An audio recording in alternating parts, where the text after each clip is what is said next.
we're doing this book today.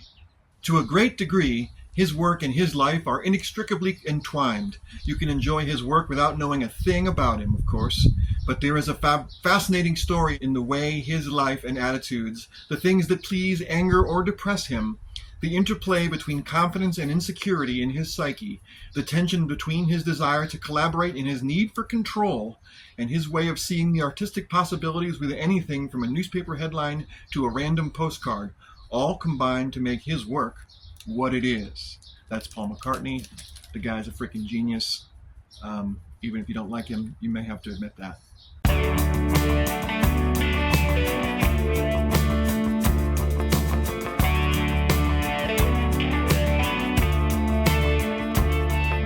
Hey, welcome to Billy's Books. Today we're going to do The McCartney Legacy. This is a Volume 1 book. The McCartney Legacy must be a big series. Volume 1 is 1969 to 1973. That's 4 years. The dude's been going at it for 60 years, so I don't know how many volumes there's going to be.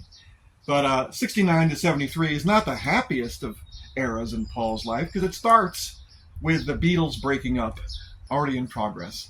And he's not happy. He's been trying to keep them together this whole time, but sometimes when you try to do something, you create the opposite. So by trying to keep them together, he pushed them away. It's very sad. We all know that story. But this was really destroying him. It ate away at him in so much that he drove off to Scotland with Linda, his new bride, and just kind of tried to get away from it all. I'm going to go back a little bit. Linda is his new bride. Linda is an interesting person. She was a photographer who hung out with all the cool rock stars. She was a photographer who got to hang out with the cool rock stars because of her personality. She made everybody feel comfortable. So some would say she's the coolest of the Beatle wives. That's a fair assessment. She was so cool that she had a photograph that Jimi Hendrix wanted to use for Electric Ladyland. He even said, here's Linda McCartney's photograph. I want to use it for the label, for the record album cover, and the label used a different one. They just completely ignored his request, even though he's the rock star. Another very interesting Jimi Hendrix connection is that when Paul, there was like one day when Paul drove up to Scotland to escape it all, and while he went up to Scotland, Jimi Hendrix called Apple and said, please invite Paul. I want to record with him. And I think that would have been a different power trio. That I'm not 100% sure, but I think that might have been Band of Gypsies. These little instances, how, if he hadn't driven up, how different would history go if he played with Jimi Hendrix? That would make a different history. Anyway, we'll never know. We'll never know. So back to Linda again. She had Paul. She had to take care of Paul and her children, or her child and Paul's new child, while Paul was miserable and getting drunk up and hiding from it all and just having a very bad temper and not bathing and all this stuff. And she had to just handle it all until she was like, come on. Get your shit together. Other things before Linda, there was Jane Asher, but Paul had a whole bunch of other ladies on the side during the Jane Asher era, and one of them was a woman. One of his most famous side ladies was Francie. I forgot her last name right now, but she is one of his most famous groupies. And one time, Jane Asher came home early to find Paul and Francie in bed together, and just stomped out. And then while at some other point when Paul and Francie were hanging out in bed, they were watching TV, and that is when Jane announced his disengagement from Paul McCartney. And I guess they were like, oh well, which is very dirty, and I guess that's the way rock stars are. I don't know, cheating ways. Anyway, when they back to the present, when they Linda and Paul started working on solo material like McCartney and Wildlife and stuff like that, they went to New York City, and Linda took Paul around New York City not the way a Beatle would get led around, but as a schlub, because he had a big, thick beard and glasses, and he could be incognito for a while, and he really enjoyed going around New York City the way, and just being a regular guy, even though he was a rock star, kind of thing that John Lennon and Mick Jagger and Keith Richards all really appreciated. That you could just be yourself in New York City, and New York was too cool to bother rock stars because there's so many other cool people around them that, whatever. Anyway, I myself, when I lived in New York City, walked past many famous people and didn't notice them. My friends all tell me of people like I squoze through a doorway with David Byrne and didn't notice him and stuff like that. Anyway, another thing that Paul liked about Linda that he didn't like about all his previous women, he sort of said everyone before Linda were girls. Linda was a woman. And one of the things that he also liked about Linda was that she liked the idea of just going for a drive and getting lost. He felt like all the previous girlfriends would have been like, we're gonna get lost and scared, but she embraced it, and that his kind of that free personality he was really drawn to. According to his own words, Paul made his first album called McCartney, which is recorded almost entirely by himself. He did it to learn his Studer, which Studer is a brand name of a tape machine that it's still a big name, though they don't make tape machines as much as they used to. But he just did that to learn how to use it, and he figured it out. But he also did that. But he also, maybe he would go to EMI and record a few things too. If you're a Paul fan, you're gonna want to empathize with him. I certainly do. And all these troubles with the Beatles, he was the odd man out about Alan Klein, but he was right. The other three guys were wrong because they were somehow seduced by his BS, despite the fact that there's plenty of red flags. And even after they got involved, Mick Jagger came back and said, I recommended Alan Klein before, but I take it back. He's a crook. And somehow that second time they ignored him. I don't get that. Paul had to sue not just because he was sick of the Beatles, because he wasn't sick of the Beatles. He had to sue Klein because he was trapped in this Apple thing, and Klein was holding all of his money. And he didn't have cash flow because Alan Klein, who was a crook, was holding it all. And so he said, I got to sue for a breakup of this. Not because I don't love my brothers, but because I need to survive. And the other three were pissed about that and alienated him all the further, which got him further down, which is why he drove to Scotland and started drinking. He also got very angry. He got angry with his friends, and he got angry with other people, and he would get angry with fans too. It was a very dark time.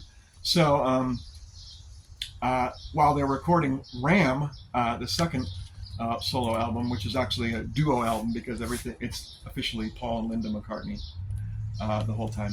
But there's a song called Smile Away that you may know if you're a fan. Smile Away! And Denny Seiwell, he was the first drummer, and that first drummer, Paul, he as a bass player and as a musician, the two of them really connected well, and he was psyched, and so they really had mutual admiration and were able to communicate musically very fast, and they really enjoyed each other's company. But so when they were working on Smile Away, Denny said, Paul used to do this thing where you smile away with your mouth, but your eyes glare like you really hate the guy. Meanwhile, in Monkberry Moon Delight, another rockin' wacky tune from Ram, supposedly took 90 takes, kind of like to get that grit, kind of like he did for Oh Darling, which is he would, in the story for Oh Darling, you may know, Paul would go in every morning, first thing, and before he'd even warmed up, he'd try to do this incredible vocal because it would sound cool if he wasn't warmed up. You decide for yourself. While working on Ram, there was one point when they were in New York City, because he recorded Ram in London, New York City, and in LA. And while in New York City, he was there at the same time that George brought his big stack of tapes for All Things Must Pass, and they were across town. It's a little ambiguous in this book whether they met. I'm guessing they didn't. Also, I think they would have mentioned it if they had. But so there's all these things where they're crossing paths but ignoring each other. And Paul was really going out of his way to not cross paths with the other three.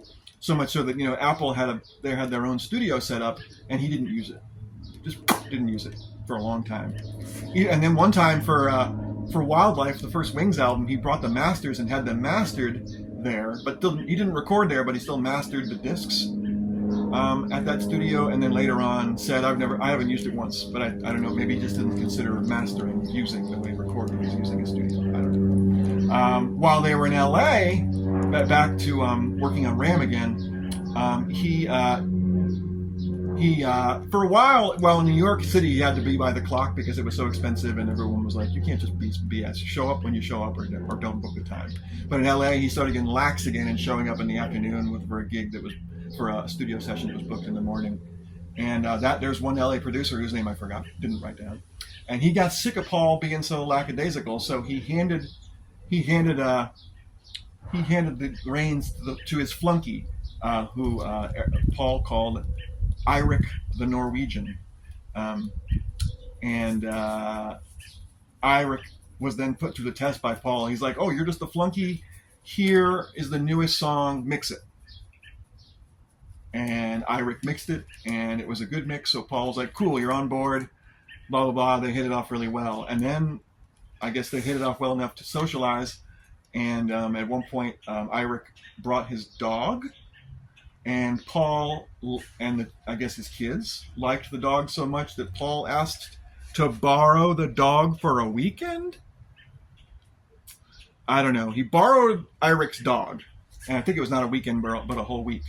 Anyway, so Paul gave the dog back to Eirik after whatever time it was, and the dog didn't eat the food that Eirik gave him, because instead of crunchies or whatever that most people give their dogs, Paul gave him all this fresh food, so he was spoiled and a snob. But also, even more crazy, I don't know if it was because of the kids or what, but they changed, Eirik's dog wouldn't respond to being called, because that week when he spent with the McCartneys, they changed the dog's name.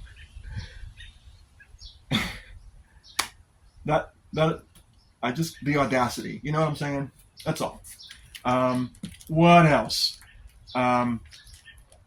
Later on, when Wings was properly formed, there wasn't just Denny Seibel, but then, of course, more better known as Denny Lane, who was there for the whole Wings project from the beginning to the end. And Denny Lane had been homeless, like a real musician, and was welcomed an opportunity to record and get housed by the McCartneys up in Scotland.